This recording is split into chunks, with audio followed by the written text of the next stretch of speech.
All right, what up YouTube? You guys ready to dive deep? So this is the first part of a 6-part mini series. It might be 6, might be 4, might be 8. Not really sure, I'm just chopping it up as we're going through it. But me and Dan from Flux have set out to make it a mission to help educate people about Web3. So we're gonna do like a documentary slash mini series slash chat with the boys, kind of BSing about the evolution of Web3. So we're going to start at the beginning, and I'm going to help you guys understand what Web 1 was, what Web 2 is, what Web 3 is. We're going to talk about scaling. We're going to talk about VCs. We're going to talk about the future of being decentralized, what it actually means to be decentralized. This is probably one of the best 3 hours worth of educational content that I've created in quite some time. So I'd appreciate it greatly if you guys would do me a favor. And if we missed anything, drop a comment below. Let me know what we're missing. Special like a Flux Friday, and try to get Dan on the show for at least one 15 or 20-minute video every Friday moving forward, or doing something like this more often. Because I think I love this type of content. So if you guys love this type of content, do me a favor, drop a comment below, let us know if you like it. Share it on Twitter because it helps grow the Flux army and we appreciate it big time. And if you guys are looking to learn more about Flux, definitely check out my videos down in the playlist. I'm gonna have a ton more educational videos coming out. I'm getting ready to set up my own Flux node. I'm gonna start mining Flux. Got a ton of great content coming for Flux, and I wouldn't be able to do any of this if it wasn't for Dan. Before we dive in, I just wanna say, like, out of all the projects that I work with, nobody is willing to dedicate as much of their time to help grow their community than Dan. Not Cadena, not CADX, none of these companies, guys. Like, there are quite a few companies that I go out of my way to make free marketing content for, that I would have on the show constantly, but they're not even willing to give me an hour of their time to help grow their project and promote for their project for free. Everybody's busy, but Dan continuously goes out of the way to make time to make it onto this show to help grow the Flux community, and that's what CEOs do. Doesn't matter if it's 6 a.m., doesn't matter if it's 2 a.m., doesn't matter if it's 8 a.m. If I hit Dan up and I'm like, yo, I got a slot here in a couple hours, you want to get in? He drops everything and he's Johnny on the spot. And then same thing when he hits me up and he says he's got time, I'll drop everything for him, because that's how you grow communities in this industry. So hopefully you guys enjoy this content. Hopefully you guys will go out of your way to hit that like button, hit that subscribe button, and let's dive deep.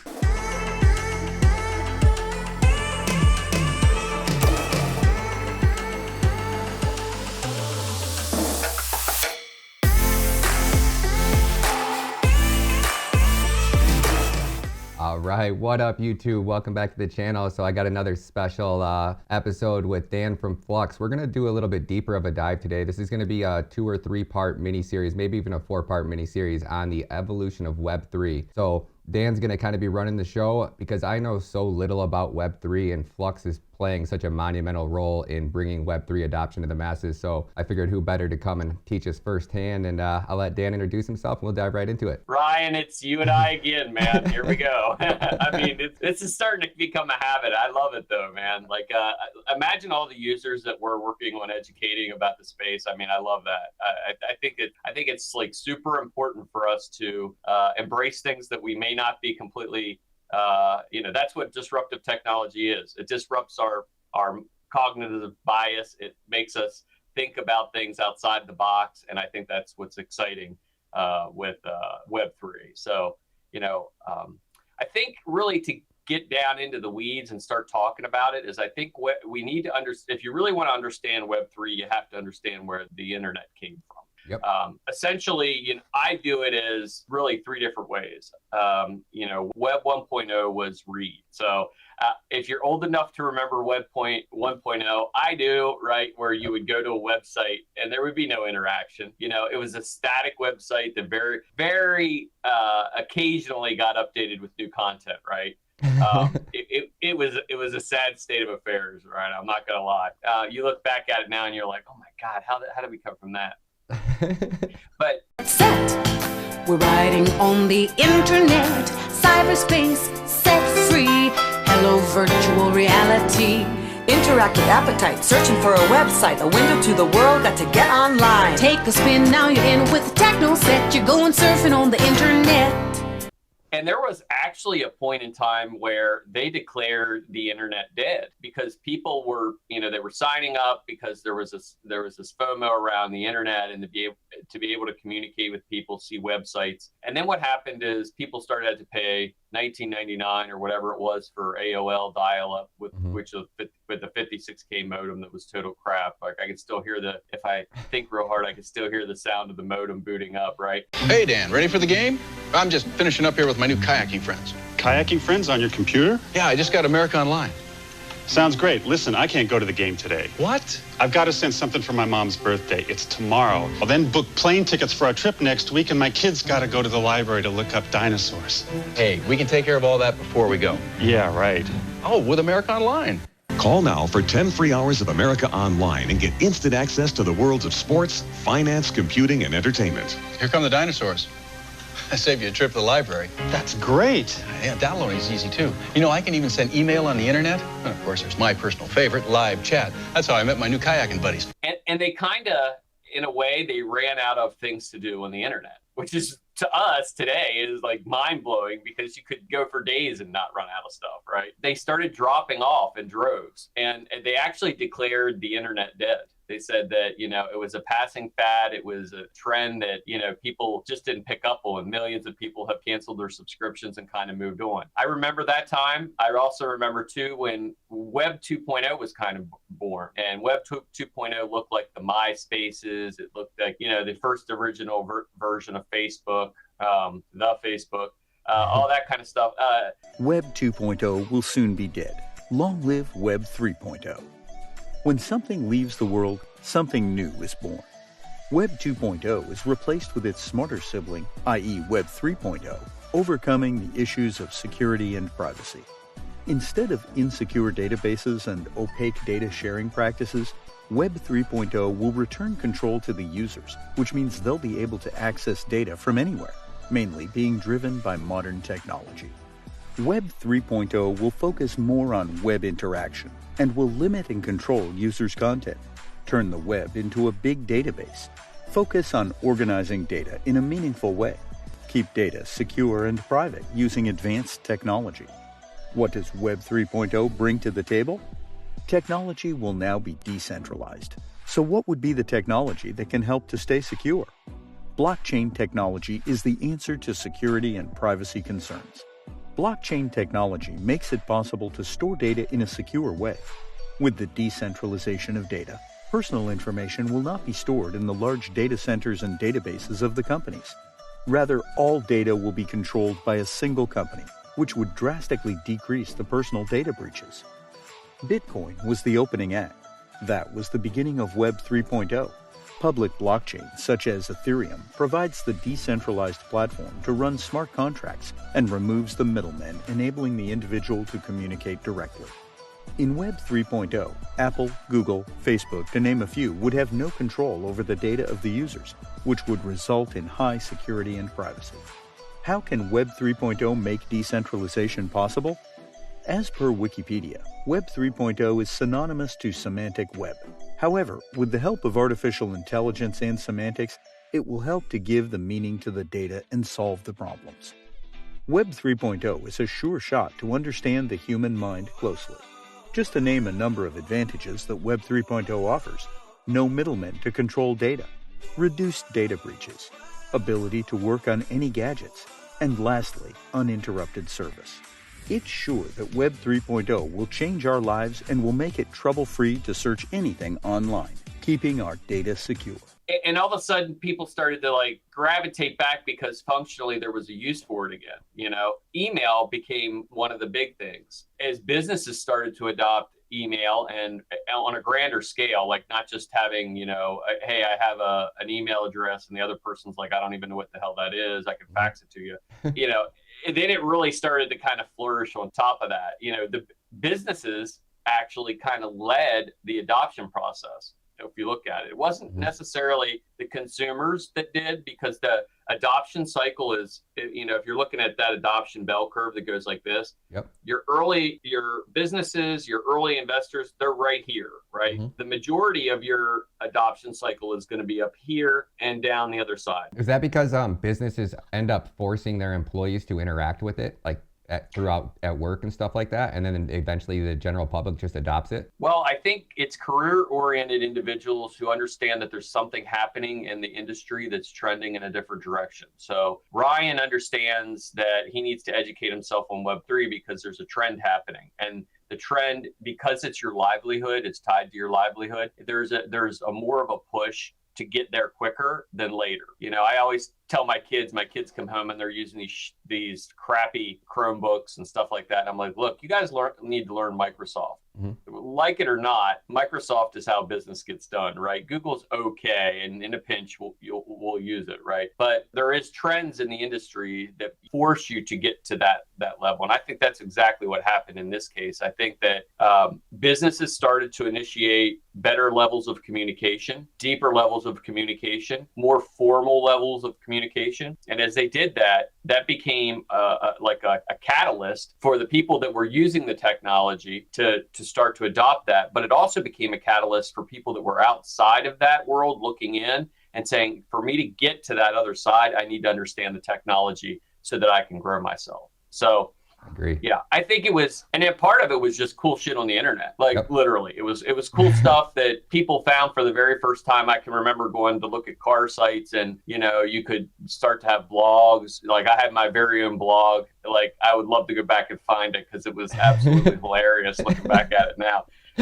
But yeah, you started blogging, you left kind of like that 1.0 behind. And as it started to migrate to 2.0, it became, instead of a conversation with no one, it became a conversation back and forth. So companies started to engage their users and think, what does my user want to see? And started to change their perspective of how they engaged new customers and people that are loyal customers, right? I think as that kind of was happening as well, is so we have the business sector doing adoption pieces, but then I think what happened was you had these new upstarts, and a lot of people call it the .com boom or the .com bust, depending on which way you want to look at it. And I missed the .com boom by like this much, right? So I didn't get to participate in pets.com and all the other stupid stuff that they have out there, but what it did was it forced the regular folks on Wall Street who hadn't had exposure to that technologies before, right? It also pushed regular people that were just regular users and their attention span, and those two things kind of followed each other. So as they built more technology, the more end users came, and so on and so forth. And it just kind of reached this precipice where, a lot of people say it was a .com bust, that a lot of companies funded for a lot of money and they went belly up. And they're not necessarily wrong, but what they are missing is the fact that gave birth to our juggernauts, our Googles, our Amazons, our Microsofts, all the major players. And they assumed or ate pretty much everything that was viable technology. So. And what was the .com bubble? What was that? Was people just buying websites? I hear that so much, but I don't think anybody really understands what was the .com bubble. I'll give you a perfect analogy. It's every one of these shitcoin token projects. I mean, it's serious. When I say this, there is a bubble. The bubble isn't crypto itself or blockchain. It's the fact that people are investing in things with promises that can't be delivered. So they were investing in websites in the that's what you were actually buying, was like a domain. Yeah, you wanted to be the next investor in AOL, or you wanted to be the next investor in the early Google, right? You wanted to be very early on in that space, and to do it, you were spreading around and diversifying into these different. It's a website. Pets.com never got further than a damn website, right? Literally, Pets.com. If you look it up, Google it, Pets.com story, right? Read about it. It was really just, if you want to look at it in our space, it was a white paper and a dream. The premise of it, the delivery model of it, it's now Chewy, right? Chewy is a successful business that delivers pet supplies to your house and is digging into the Petcos and everywhere else around, right? So it was just way before its time. So the concept was great. execution was poor. They spent money where they didn't need to. They did crazy ads and all kinds of stuff, and it just failed. But that's a story of many of the projects. Anything that was viable and good got bought up by these large tech companies who became, you know, the Amazons, the Googles. You know, most people don't know that, you know, Google, a lot of the technology that Google possesses was bought. It wasn't made. You know, Google as a search engine, they went out and found companies that were fully developed and or developing, and they would just assume them right into the board, right? They would just grab them and pull them right in. Smart business. And yeah, as a matter of fact, people went to around Google headquarters to set up their companies just so they could be acquired by Google. That's so smart. And there was a lot of them that were successful doing that. And Flux has been doing some similar things. You guys have been acquiring certain projects to help grow Flux as well, correct? Yeah, we do. We have a bunch of stuff that we've picked up. Coin Request and the Labs, and has, you know, investments in Droplo, which is a social media, location-based social media site that will run on Flux. You know, the difference between that is that, you know, we kind of have our ethos already set, whereas like with Google, they had their ethos and they quickly deviated from that. And I think that's what ended up costing them in the long run. And they don't look anything like they did when they started out, right? You know, their motto was "Don't be evil," and I actually have, you know, t-shirts and stuff. If you look at my profile, "Don't be evil again." And what did that mean? Well, if you went to the Google website, right underneath the very simplistic search engine box, right underneath that, it said "Don't be evil," right? Yep. It was coined by one of their, I believe it was their CEO or COO. I can't remember, one or the other.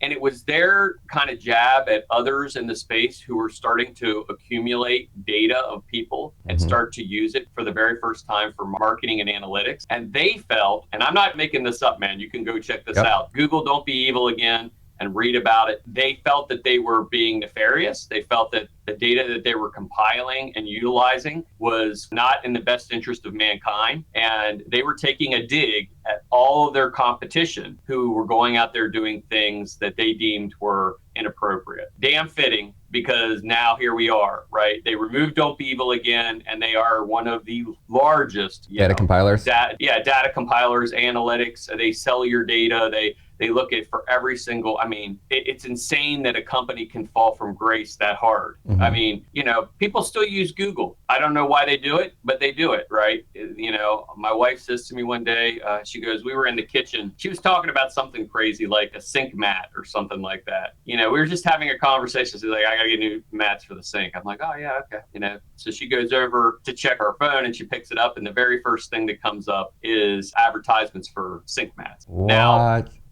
Now, you know, I'm not saying that Google's listening to you, but I am saying it's pretty damn odd that, you know, I'm like, did you do any searches for sink mats? No, I didn't do any searches for sink mats. So the only conversation you had was with me. Yep. And there it was. And That's I bet wild. a lot of the listeners here that are listening to this have had somewhat the same experience, right? So I'm not saying that they're listening to you or anything like that, but what I am saying is the motto, the creed of "Don't be evil" was thrown out a long time ago, and Google does what it wants. All right, YouTube, so that's a wrap on my interview with Flux and Dan. What a great interview. So in this video, what we basically just covered was what is the difference between Web 1, Web 2, Web 3. What Web 1 was just a website. That's all it was. You could look up information. If I personally wanted to have my own website, I could basically have my own website. Maybe I could share my email there and there might be a hyperlink so somebody could like kind of click on it and immediately like write you an email. But that was probably like the most of interaction on a website, right? Like maybe there was other links that would take you to another website, but that was it. There was not like a ton of like signups and like interactive, like if I move my mouse over this part of the screen, this would pop up. Like that wasn't there. It was just a way for businesses to advertise and people to communicate through web pages. It was really painful. It's really slow. We had dial-up internet. Then Web 2 came about. So what Web 2 basically gave us the ability to do was basically interact. So websites were getting easier to build. Like you could host your own website. There were website hosting platforms. There were social media platforms where you could actually upload information. That information would be stored there, and then you could have multiple lines of communication with different people. And websites became interactive and they became engaging. So think of it that way. Just like when websites started to actually in my personal opinion, was like when people started to go to websites for entertainment.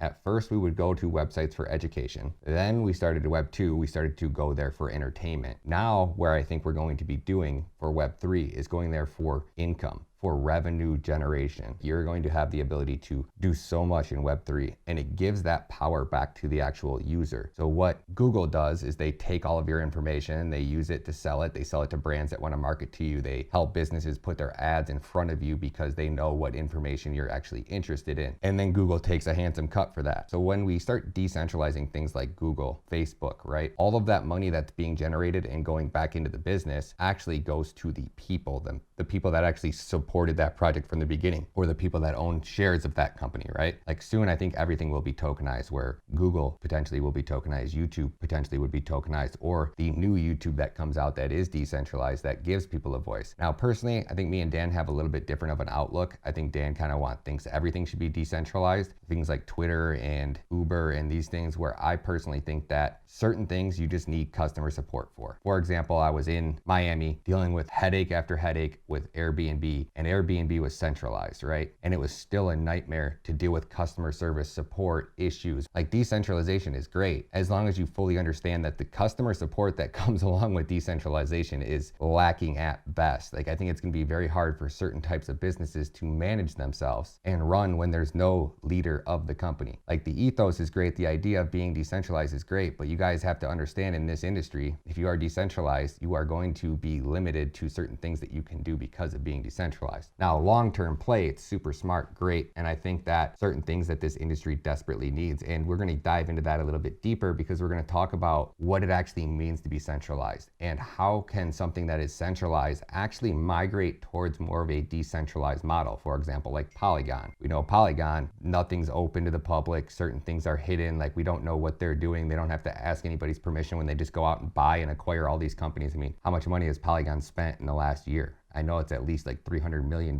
just buying up these businesses. Now, I haven't heard of any community votes or any proposals or anything like doing that. So that leads me to believe that projects like Polygon, Solana that are capping validators, they are just 100% centralized. And that's okay. There's nothing bad about that. But you just have to understand that there is a drastic difference between centralization and decentralization. And if you want to go invest in Visa or another Visa, which is not a bad idea, I would go back and invest in Visa. I would go back and invest in Amazon, right? Like, just because things are centralized doesn't mean they're going to be bad investments. But you're going to end up with the same quality product at the end, right? An ethos that's controlled by a group or a few individuals versus a community of individuals. So I'll quit yapping. Shout out to Dan. Make sure you guys swing over to Twitter and follow them on Twitter. Run on flux.io, Zelcore_IO, and I'll have all those links scrolling across the screen. You guys can just come over to my page. I'm already retweeting about them all the time. So anything you guys need. And then again, special shout out to Lisa, the Flux Army leader, community manager. I mean, gosh damn, Lisa, you are absolutely crushing it on every level. And Flux is lucky to have somebody like you. So congratulations to everybody in the Flux Army. Love you guys. Can't wait to see you guys next video. Peace.